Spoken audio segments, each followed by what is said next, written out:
Hey, so I've decided this evening to talk about one of my favorite depictions of tender masculinity in cinema, and this is the works of Wolfgang Reitherman, the Disney animator, producer, director who was the organizing mind behind some of the most tender classics in Disney, and they really don't get much acknowledgement or shine. I'm talking about The Jungle Book, 101 Dalmatians, The Aristocats, Disney's Robin Hood, and Winnie the Pooh.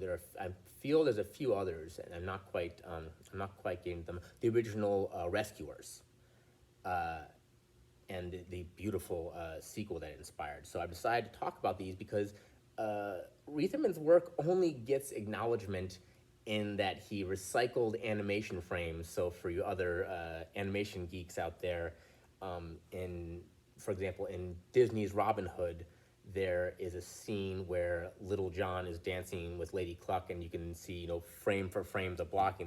The figures are the same as Baloo from Jungle Book dancing with King Louie. And there are many other examples. There's whole videos about this. I take a little pride in that I was such a Disney geek as a kid that I noticed this myself independently. Like, hey, wait a minute, when Sir Kay gets hit on the head in Sword in the Stone with a enchanted broom, that's the same motion. It's the same motion as the as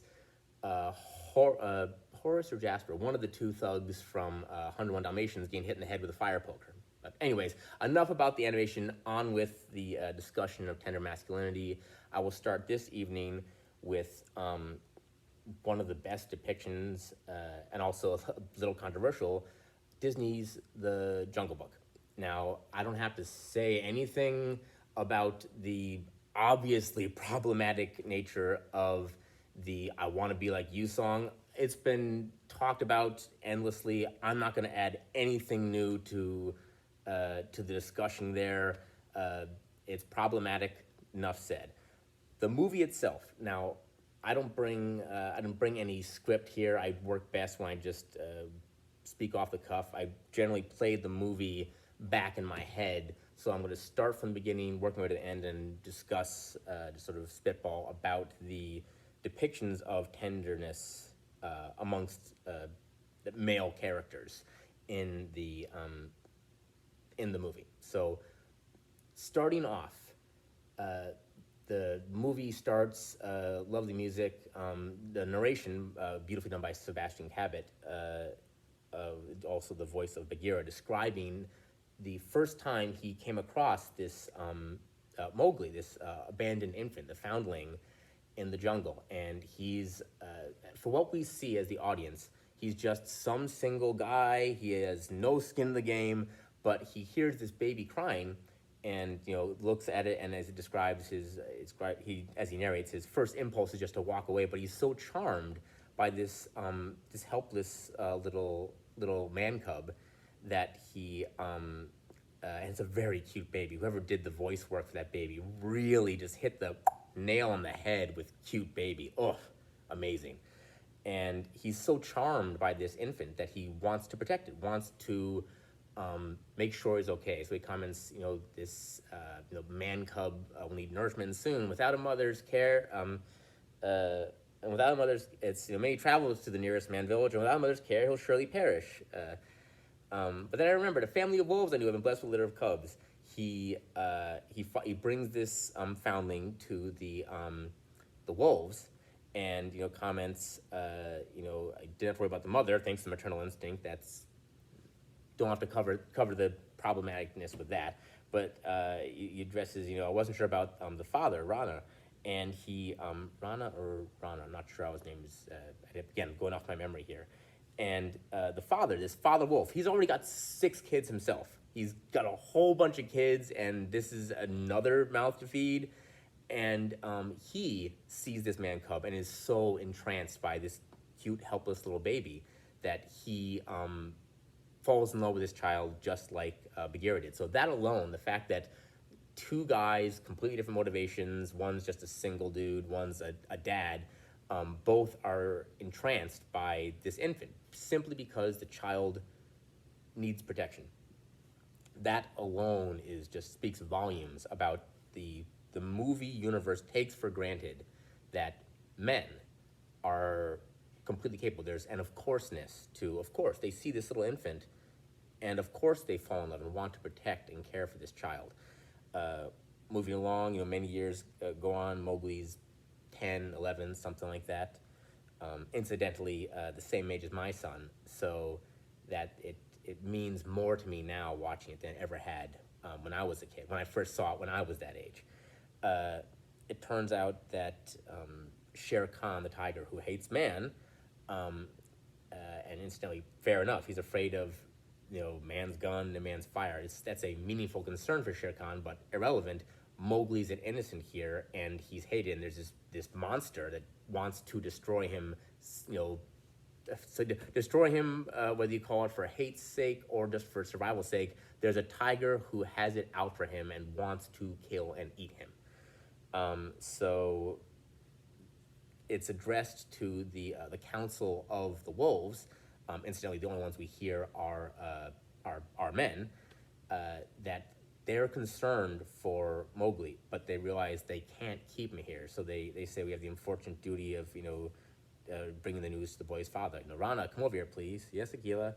The council made a decision. The boy can't stay with us. He must leave at once. And he says, the man cub, he's like my own son. Surely he's entitled to the protection of the pack. But Rana, even the strength of the pack can't handle the tiger. But the boy won't survive alone in the jungle. Bagheera steps up. So we've already covered further the love this father has for his child. Bagheera again just steps in and says, "I'll take the boy to a man village." So he takes Mowgli, and I'm going to forget some points or some beats here throughout the movie. Takes the boy into the jungle, and he's taking him on a long walk, on a long trip. This Uncle Bagheera, as it were, is taking him on a journey, and Mowgli learns later on, you're being taken to the man village, and Mowgli understandably resents this, being taken away from his home and everything he knows. So there's all that. The characters' motivations are completely sympathetic. They can't defend this child from what might as well be a dragon, right? And they're trying to protect him, but it's brutal. He has to leave the jungle, and I believe so. Let's see. Mowgli and Bagheera leave the jungle. They're on the way leaving the jungle. They spend a night in a tree, and it's their first interaction with the first antagonist we see in the movie. Which incidentally, the movie has three antagonists. It has Kaa, the snake, King Louie, the orangutan, and Shere Khan. They also are depictions of, in its own twisted way, tender masculinity. They're very soft.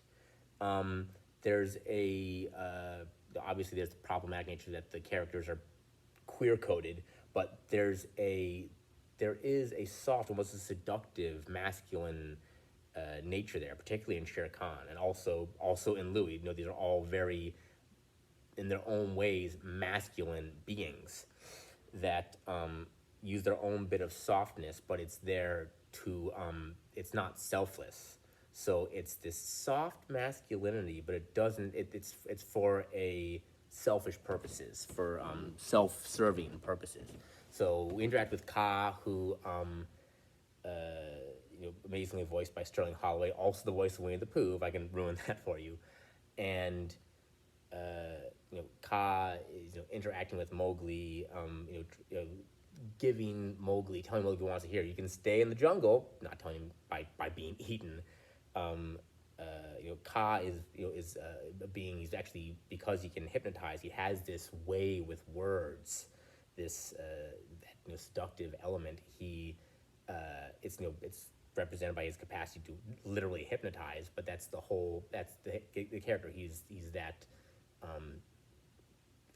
convincing voice, and he actually is able to overcome Bagheera. So that's the first depiction. Bagheera, he's he's a leopard. He's a black leopard. He's a very strong being. And we, just before getting into the tree, we see Bagheera, carrying Mowgli up this massive tree that Mowgli can't climb. So we know Bagheera is a very physically powerful being, but he's, laid low by Kaa. Mowgli ends up saving him by kicking Kaa out of the tree in an animation sequence that's recycled later in the movie, and then we move on to the next day. Oh yeah, and there's the one more, not a sort of a, not an anti-hero, but there's another important figure is Colonel Hathi, the elephant. He is an incredibly masculine character that also we see exhibit tenderness. Anyways, they're woken up by Colonel Hathi, and Mowgli, being curious, goes out and sees the elephants interacts, sort of, starts this little interaction relationship with the baby elephant, another boy who's the same age as him, and it's their interaction, Mowgli and the elephant boy's new friendship, is interrupted by Hathi saying, "No, there's a man. You're not supposed to be here. You shouldn't be in my sabotage. There'll be no man come in my jungle." And Bagheera intervenes on Mowgli's behalf, and we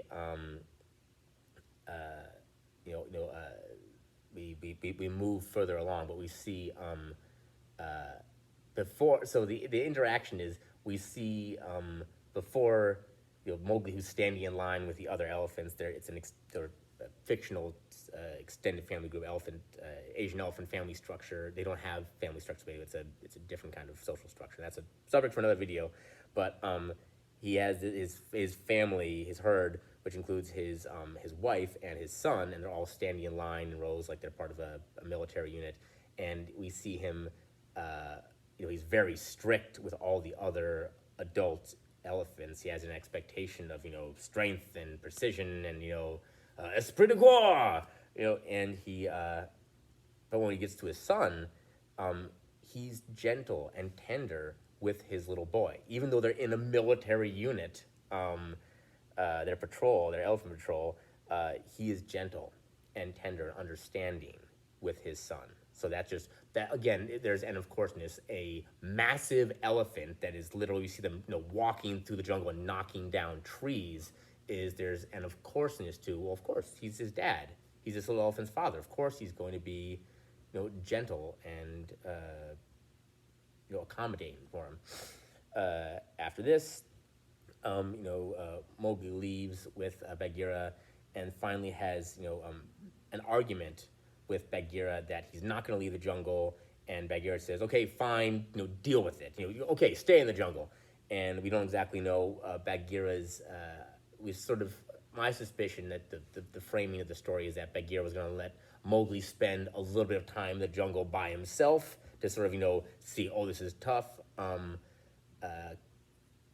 But he, because he later comes to Mowgli's rescue when he worries that that he might be in danger. Mowgli wanders in the jungle, and then runs into the pinnacle of tender masculinity. Disney doesn't have a more tender masculine character than Baloo the bear.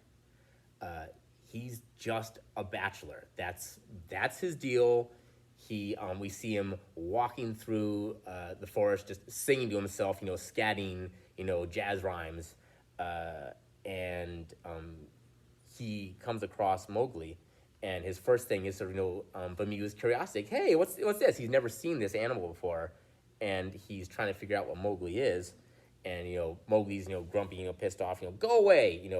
Baloo's sniffing him. He hits him on the nose, and upon this is a small child, just swats this guy on the nose to go away. And the first thing Baloo says, say, that's a pretty big talk. His first response to being assaulted by a child is to show concern. Hey, you're in enough distress, enough concern that you're striking out, and so that's showing empathy, deep empathy. And that's the first interaction we see with this guy. We see that he's a big, bear, strong, masculine figure, the epitome of a masculine figure.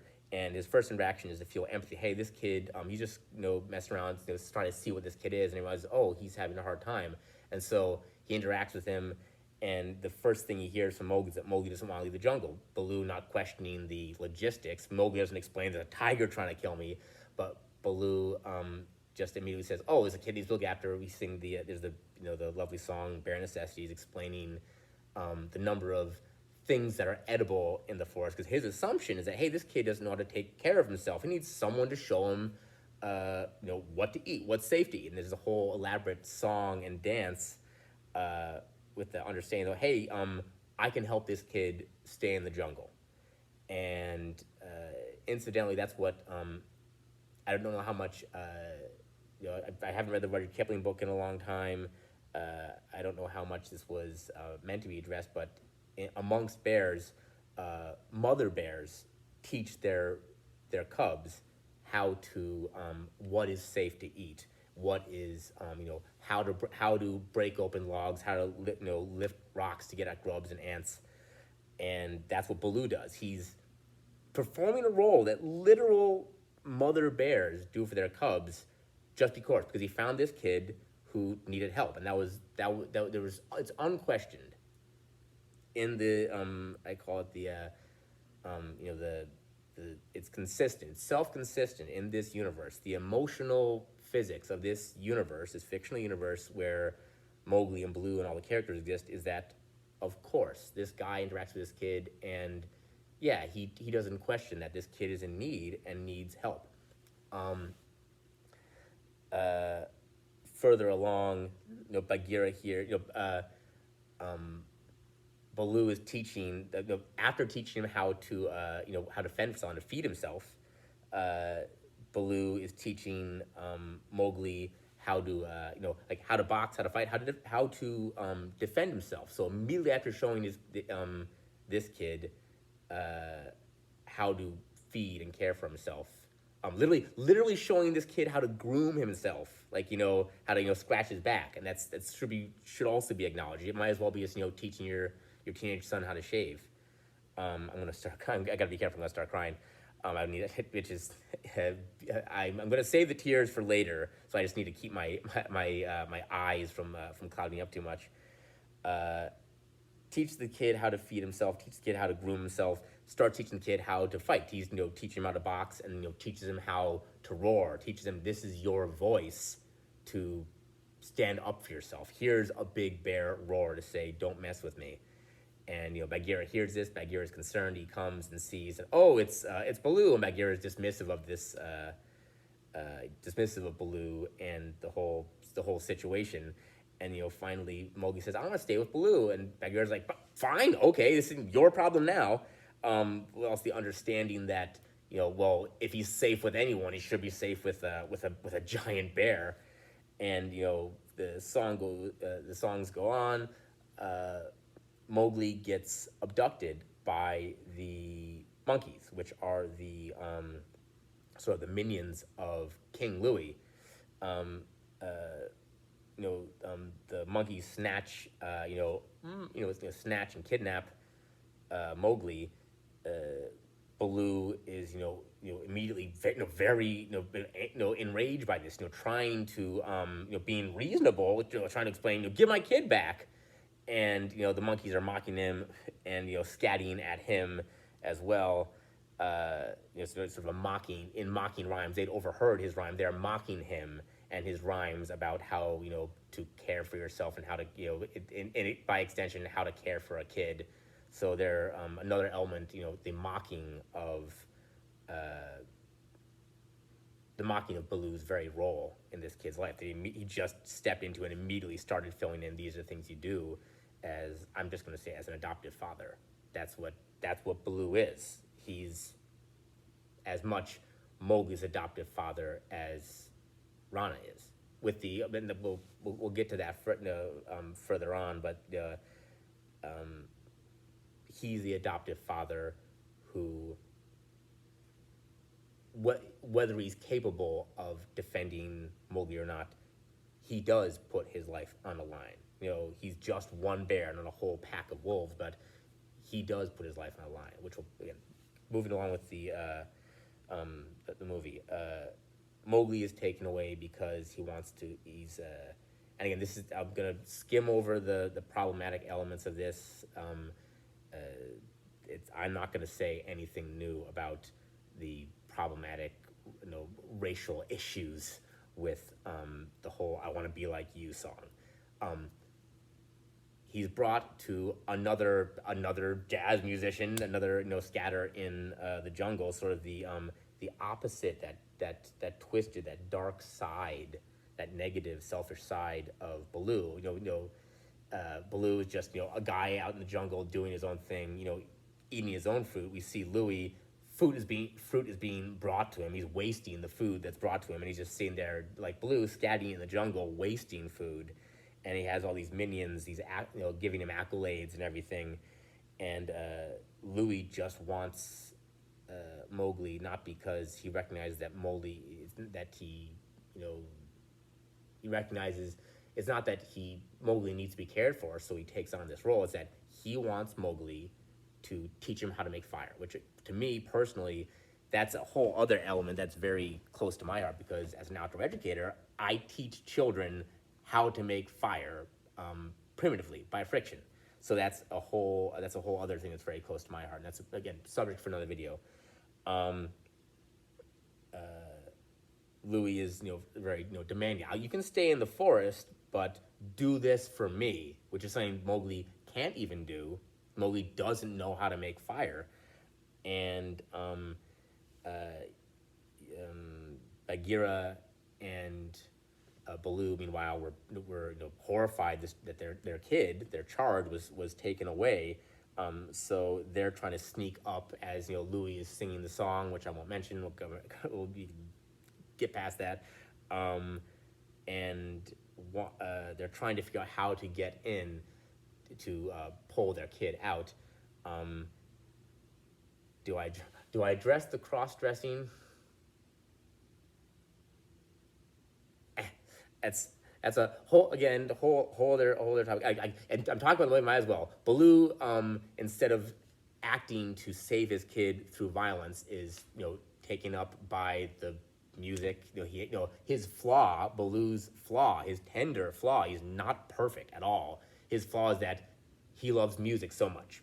That's his weakness. His distraction. That the first time that he wasn't able to save Mowgli was that he was relaxing, sleeping, floating down a river, just scatting to himself. Mowgli gets snatched. Later on, trying to sneak up to remove the kid through, centrifuga, through some sleight of hand to get the kid out of there. He says, "Oh, I can do this." Nope, I can't, and just immediately, against Bagheera's suggestions, we need to be stealthy here. He bursts right into the middle of the song, dressed as a female orangutan. I'm saying female because he puts on, he's got coconut shells to imitate the orangutan lips, but he didn't have to wear a skirt. So, anyways, he's obviously confident enough in his masculinity. He has no issues with dressing as a woman. This is not a problem. He's having a good time here with Louis, and there's sort of an understanding. They already know Baloo's a as the other monkeys describe him, a swinger. So they already know Baloo's into the music scene. He's has the same interests, but he anyways, what was my point? He's Baloo's so confident in masculinity, he's fine singing, scatting, and dancing with this guy, swing dancing with this other guy. So again, we can say whether Baloo's coded as queer or just Baloo is represented as he's a guy who enjoys music and has no issue. Whether he's queer or not is irrelevant. The point is a very strong figure who doesn't feel that he has to be always strong. You can be playful. You can be joyous with other men. You can sing. You can dance. This is all fine. And then he gets revealed. His disguise falls off. The makeup falls away, and he's just a bear. So they bail. Bagheera and Baloo bail with Mowgli, get out of the temple, and because of Louis' insistence on holding on to this asset, this kid who can give him power. Literally, the temple falls down on his head. The whole the Samson mythos. So that's just the end of that chapter. Let's see. I want to get this right. Oh God! Here come the water wakes. That night, Baloo, having a black eye. Baloo and Bagheera both having black eyes from the fight, and Baloo's sort of relaxed, like, yeah, it was good. I forget his wording, but that was a good fight and a good dance. So he's still upbeat about this, and then Bagheera explains to him, Shere Khan's in the jungle, and the Baloo's like, what? The tiger. Baloo's concerned, like, Shere Khan, the tiger. What's he want to do with him? Bagheera explains he wants to kill him because he's a man, and Baloo's saying he's a kid. He's vouching for this kid, like, little Mowgli doesn't have these things. Shere Khan doesn't care. He's just going to kill him, and then convinces him. The Baloo had been looking after this kid for all of a day, and this single guy, he seems to have everything taken care of. He says how but I love him. I love him like he was my own cub, and Bagheera says, then love him, and keep him safe and bring him where he needs to go, to live with his own kind. And then there's God, this is the most heartbreaking scene. Among several heartbreaking scenes where Baloo, it's morning, and Baloo is explaining to Mowgli, hey, you gotta go. I'm sorry, you have to go to the man. Oh, even before saying that, I have to just cover how much in love Mowgli is with Baloo. And how, gosh, like as a father, the Reitherman, God bless you, man.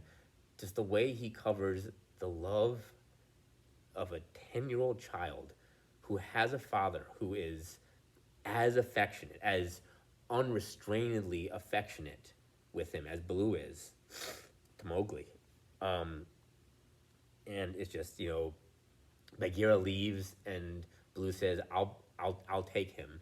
I'll be the one to take him. I took him on. He's my kid now. He's my son, and I'll be the one. He's my cub, as he says. It doesn't say he's my cub. So he's been referred to as everyone else calls him man cub. Everyone else calls him man cub, except Baloo, who calls him by his name, Mowgli. And he doesn't say, he specifically says, I love him like he was my own cub, where everyone else is just calling him the man cub. He says, no, I love him like he's my cub. And then just walking with Mowgli through the jungle, just me and Baloo, we've got things to do.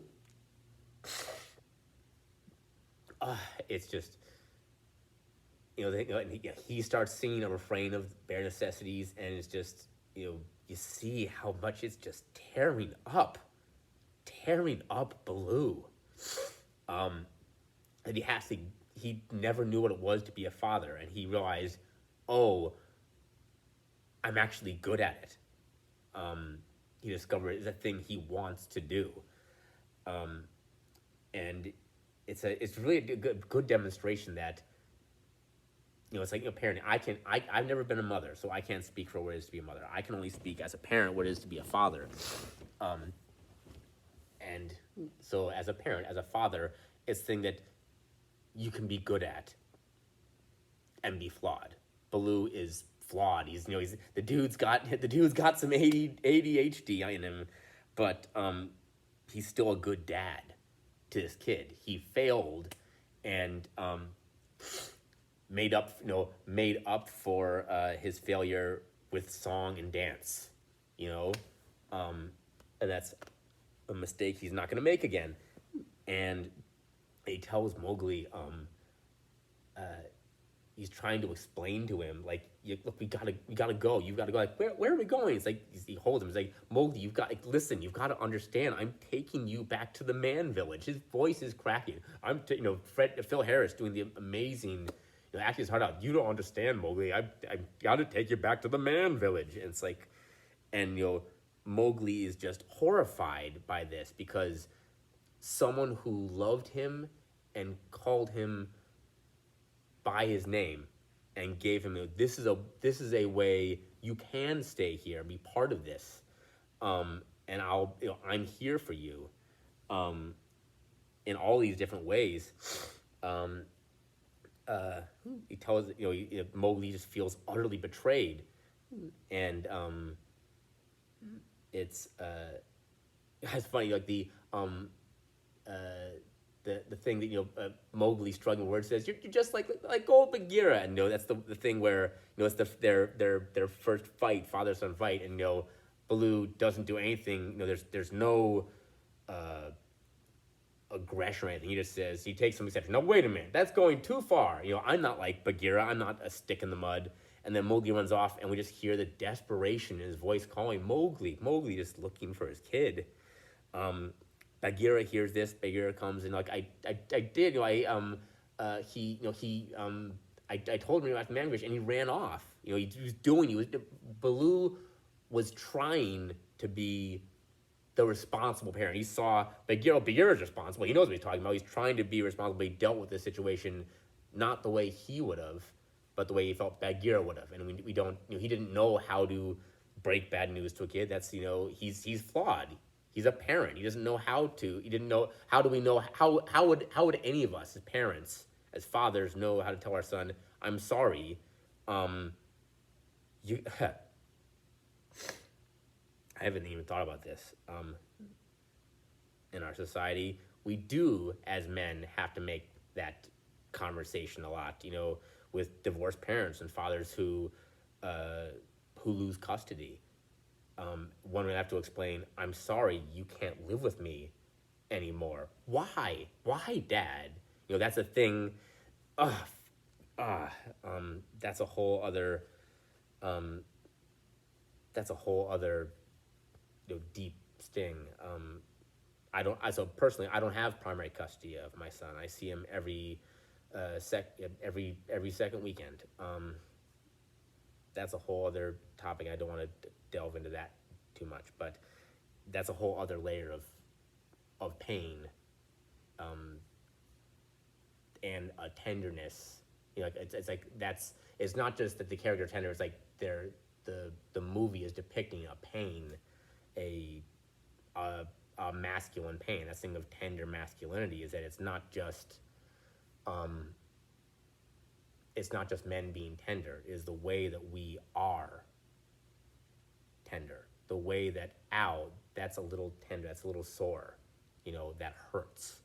And that's a pain that in the Western world men experience. But that's, get back to the movie. Mowgli continues on his we don't know where he's going. He just wants to stay in the jungle, and he's, for the second time, realizing, oh, I'm going to have to do this alone. And again, the tenderness of a boy, that's around the age where you start hearing, be tough, don't cry, no one's going to protect you, no one's going to keep you safe. That's when you start getting that feedback. And incidentally, that's somewhere a little bit older than Mowgli. So let's say maybe Mowgli's 12 or something. He's a little lanky. Somewhere in that time period, that's around when boys start looking like men, and they start losing the protections, the emotional protections. People stop the rant, Dylan. Whole other video. Mowgli goes. He interacts with Kaa for a second time. This time, there's no one to protect him. So Kaa is able to, this time now, hypnotize, seduce, if you will, Mowgli into, what's the word, a hypnotized state. Effectively unconscious, and we we see that. Oh, I forgot the other tender scene. This video is gonna run long. I don't care. Um, before Mowgli even runs into Kaa, Bagheera, we first see Shere Khan. It's one of the most spooky introductions of a Disney villain. We just see there's this tiger camouflaged in the grass stalking up with a satisfied, sort of malevolent look on his face, stalking up on a deer. I wonder if Reitherman stole some deer clips from Bambi. Anyways, stalking up on this deer to kill and eat it, whatever, but still scary for us as the audience. And then we see Colonel Hathi and the red elephants come through. George Sands doing amazing voice work. Oh, confound that ridiculous Colonel Hathi. And they sing another refrain of their song. They interact with Bagheera. Bagheera explains that he's looking for the man cub because he's, I'm telling you, he's lost. He ran away. Shere Khan listening. How delightful. This, malevolent, just, sitting in the bushes. There's a glee in this other character who is, a hyper masculine figure who is, also in his own way, there is a softness to how he interacts. He's a tiger. He steps. He's placing his footprints very softly. And it is all his interactions, talking with everyone, even talking to himself. He's very quietly going through the whatever verbal process. He's in complete control with all verbal situations, and he's as far as we see as the audience, he's just motivated by pure malevolence. But back to Hathi. We see Bagheera is asking, hey, we could use something along the lines of, and I might be misremembering this, but somehow the question comes up of Hathi should do something to help find the kid, right? And Hathi says, basically, no, I'm not going to. And then the mother of the little elephant, the mother character, Winifred, incidentally, she's one of the only two female characters. She's the only named female character, and I think she's the only named female character, the only one with actual speaking lines in the movie. She steps up to Hathi and says, "This has gone far enough. Take care of this kid. I'm not going to how would you feel if it was our boy alone in the jungle?" And he's like, "Well, what? That's completely different." He's like, "That there's no," and she says, "There's no difference. He's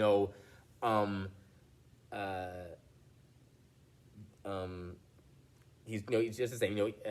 She challenges him. Either you take care of the kid or I'm taking over this herd." And he's like, what? He takes outrage to this, and then it's his own son who just says, "Dad, please, we've got to find the man cub. If we don't find him, he might get hurt." So yeah, and then immediately Solomon's like, okay, he's like, "Oh, of course, son." It's his first reaction, not even having to know whether we deal with the sexism of, the character's objectively sexist. What? A female running my herd? Absolutely preposterous.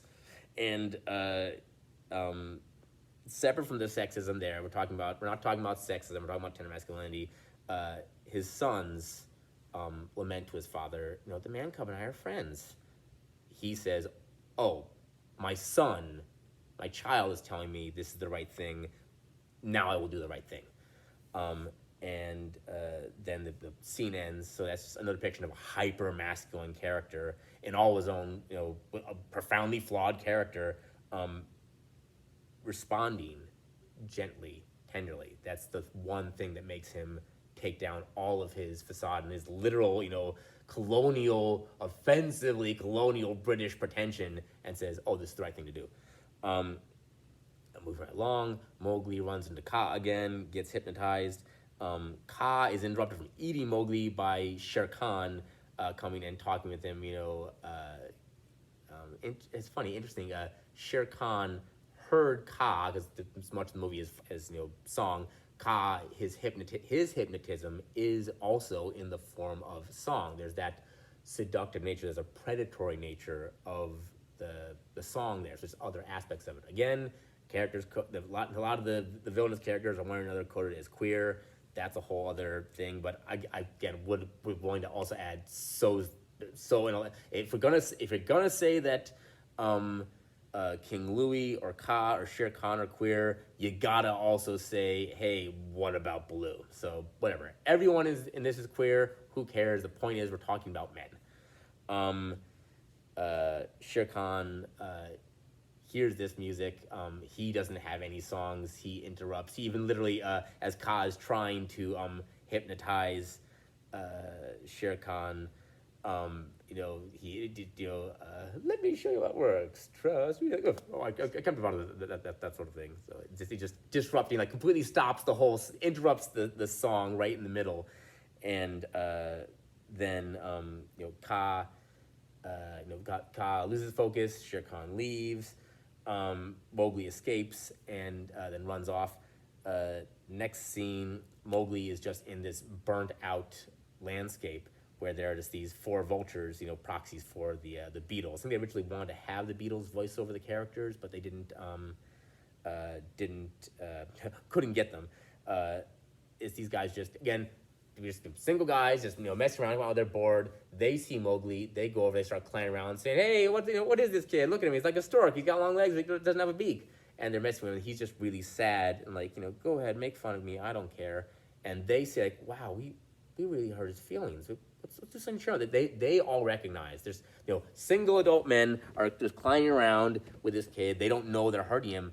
They say, "No, fellas, I think we went too far." They recognize that they did wrong just by thought they were joking. They ended up picking on a kid, and they're like, "Let's cheer him up." And they sing a whole song about how they're his friends, and how like, "Hey, we'll be your friends," and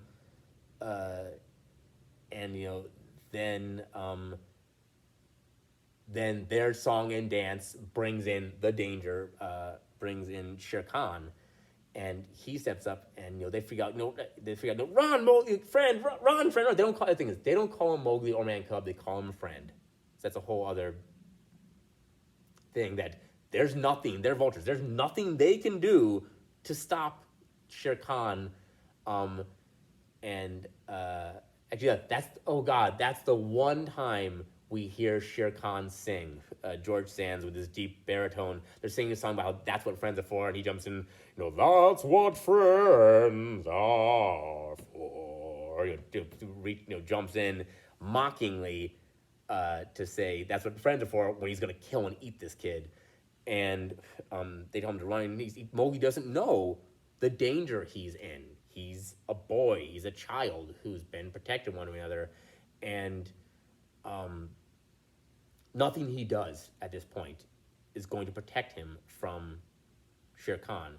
The vultures say run, and like it's a tiger. He's a kid. He's not going to outrun him. And Mowgli is doing what he was told, what he was taught by throughout his life, and also by Baloo.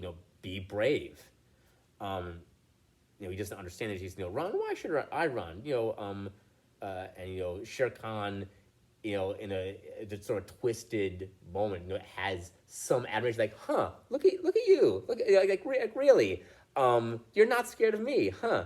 So he's still, you have spirit for one so small, and such spirit is deserving of a sporting chance. So he wants to play with this kid, and Mowgli, he starts counting to 10 or something, and Mowgli picks up a stick ready to do something, and Shere Khan is actually pissed off that Mowgli doesn't run. You tried my patience, and run, pounce at him, roaring, and then the Deus Ex Machina, Baloo comes in, grabbing literally the tiger by the tail, and his front stick, run, Mowgli, run. That's all he does.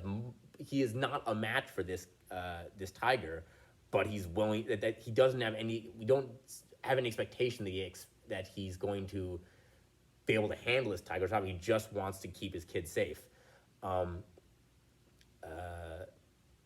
Moving forward, Baloo's getting beat up. The In fact, Baloo actually gets knocked out. Presumably, we later see is killed. And fuck, I wasn't trying to curse. Well, maybe I can see if I can bleep that later. Um, the vultures jump in because they can interfere.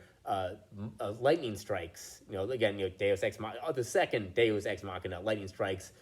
The Mowgli takes a flaming brand, and the vulture explained to him this is Shere Khan's fear. Again, Baloo had been again, more metaphor. Baloo had been holding the tiger by the tail. That couldn't do anything to protect this kid. Mowgli ties the flame to the tiger's tail. It's the tiger's one fear. Again, tender masculinity. Even amongst the villain, the tenderness of the villain is his fears. He's afraid of fire and then runs away. And then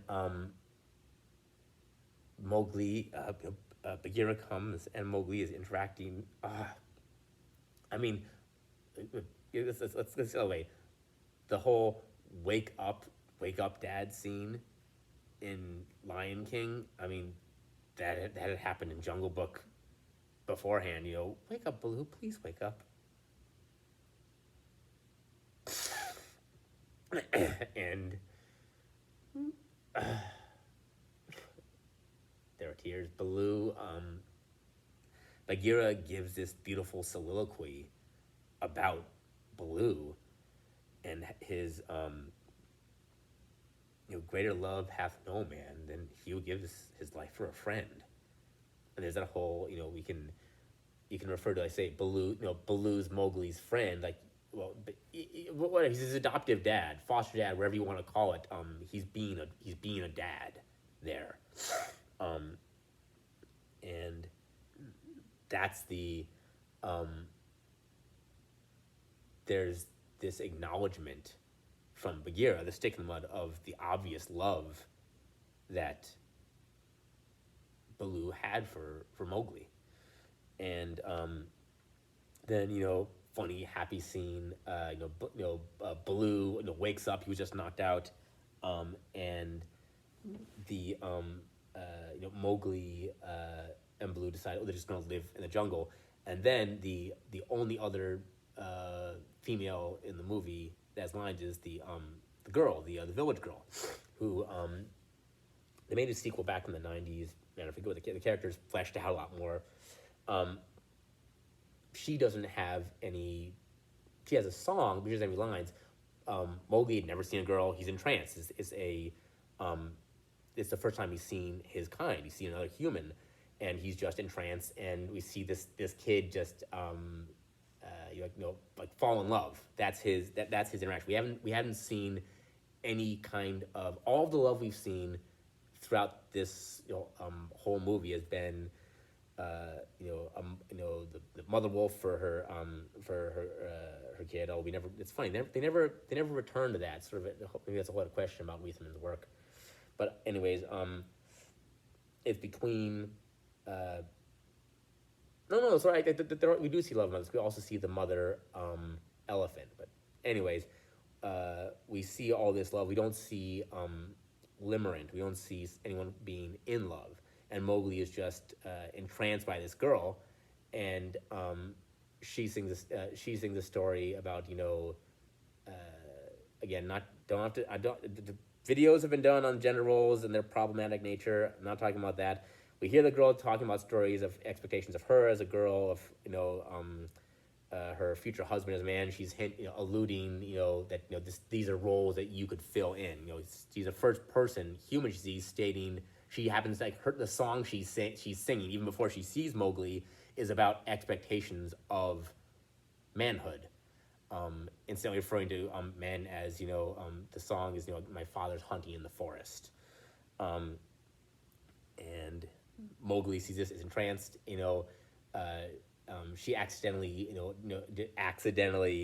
drops her water jug. Baloo, she did that on purpose, and Bagheera's like, yeah, so she did. So he even Baloo saying, no, girl, stay away from them. They're nothing but trouble. So whether Baloo is been spurned by women before, or again, question Baloo being quoted as gay, doesn't matter. We recognize he has some concern about Mowgli's well-being, and she then remembers Mowgli gets up, and the first thing he does, I might also add tenderness, breaking the gender norms. He carries the water for her.